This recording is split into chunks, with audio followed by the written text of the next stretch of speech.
Ndugu yangu, tangu Kenya ipate uhuru 1963, rais wa kwanza wa Kenya alikuwa anaitwa Mzee Jomo Kenyatta. Jomo Kenyatta aliwapea stima hapa? Hata mkumuona, si ndio? Rais wa pili wa Kenya alikuwa anaitwa Mzee Moi.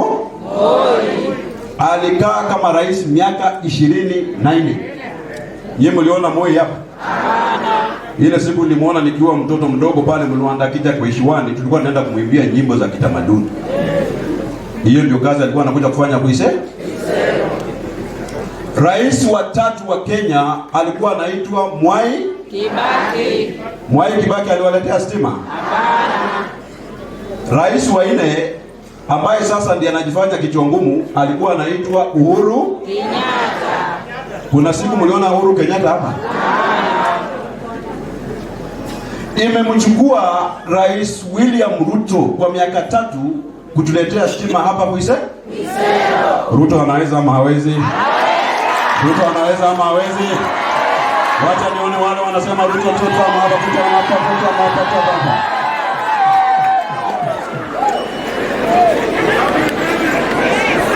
Tamu ni mbili. Na kwa nini tunasema tamu ni mbili? Hatuwezi sema tamu ni mbili bila kitu. Tunasema tamu ni mbili na ile tunaona na macho. Ni lazima tuseme ukweli.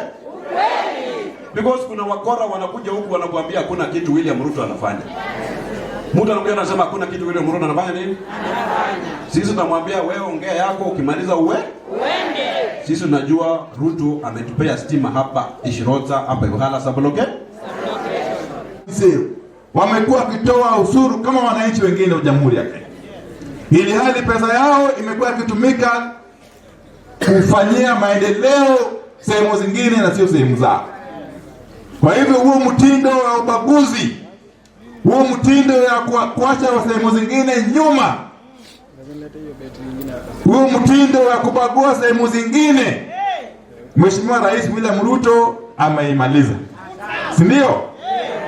Ametupatia agizo ya kwamba sisi kama mawizara tukiyatekeleza mambo ya miradi tuyatekeleze bila ubaguzi wala mapendeleo wowote. Kwa hivyo katika mpango ya maendeleo ya serikali kuu, mambo yenu wananchi wa Kuisero na Kakamega iko ndani yake. Kwa hivyo msiwe na wasiwasi hata kidogo.